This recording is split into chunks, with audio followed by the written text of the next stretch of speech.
you die.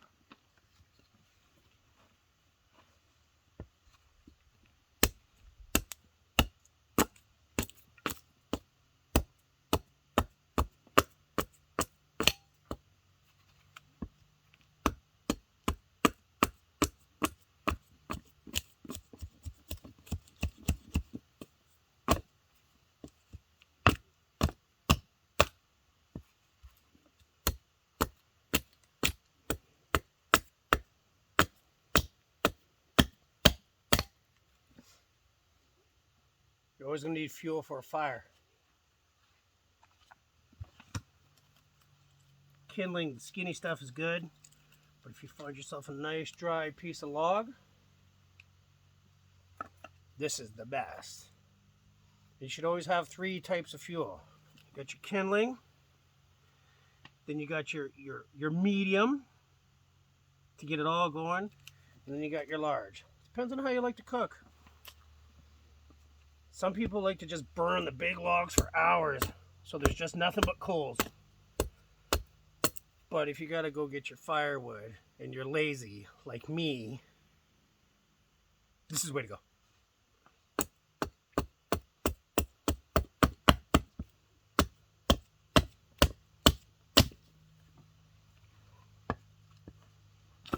Oh, come here, little fella. Oh. Gloves. If you do nothing else right, please just wear gloves. There was a show out there about people that survive in the bush, and there was one particular participant that was really good. Until that participant decided to try to make the same type of kindling without gloves. And well, she almost cut her fucking goddamn thumb off. So, gloves. Hatchet. Probably not this kind of hatchet for most people. I've had this for years and I've been using it. Because, yeah, you're right. I guarantee you, I can hear you right now, Carl or Karen, telling me that this is so dangerous. I get it. But when you're in the bush, where there's no cell service, there's no hope for an ambulance, I'm pretty sure if you just hit anything with this end, they're out of the fight. Or at least regrouping to come and get you again. So, with that being said, a good hatchet. This is a good hatchet. But if you're a beginner, definitely just get yourself the one with the back end. You can always use it as a hammer.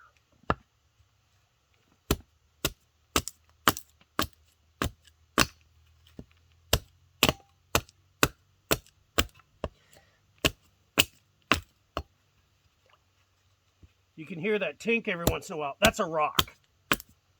Because in this particular place, after you smash the ground a few times, it starts to become soft.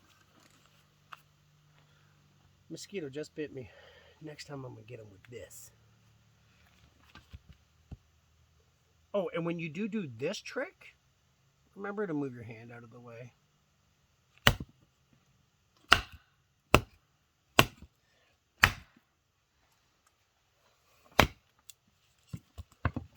Roar!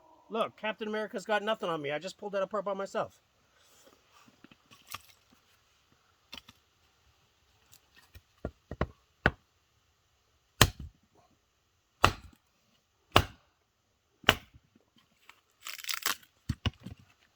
Remember Iron Man? If you've seen Iron Man, you'd get it. Or Marvel Avengers, whatever. Oh, wait, can't say that. I'll get demonetized by Facebook. Or YouTube. Ain't no YouTube out here, son.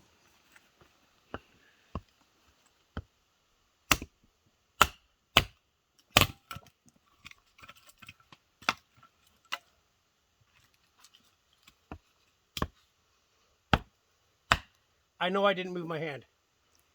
But I got gloves on!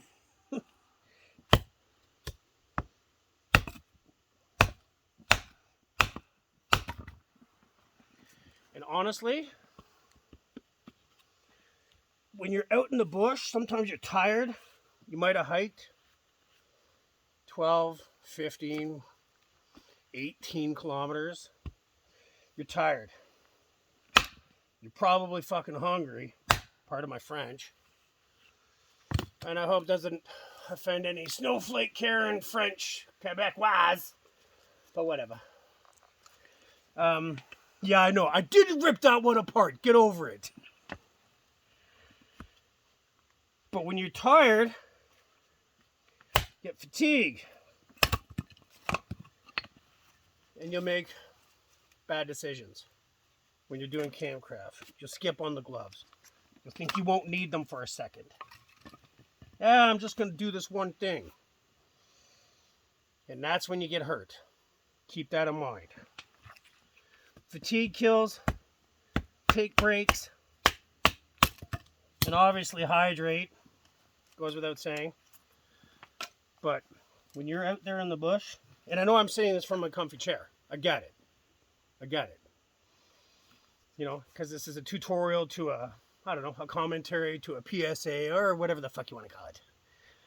But you just want to make sure that you get to go back next year and enjoy it again. Right? Try not to cut your fucking hands off, kids. There. All right. So, like I said, I have a pile there. That's my fuel, my good. It's going to be the good burn. You know, and that's what this is for. What I have here is I have birch, I have pine, and I believe I have a little bit of, I want to say cedar, but I'm not 100% sure because I can survive it here and I can burn anything. I just suck at naming trees. So, but yeah, so you got your big fuel like this.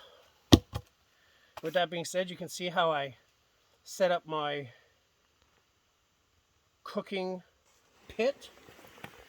I dug it out, a couple tissues in there, whatever. And I'm pretty sure that those pieces that I got are cedar.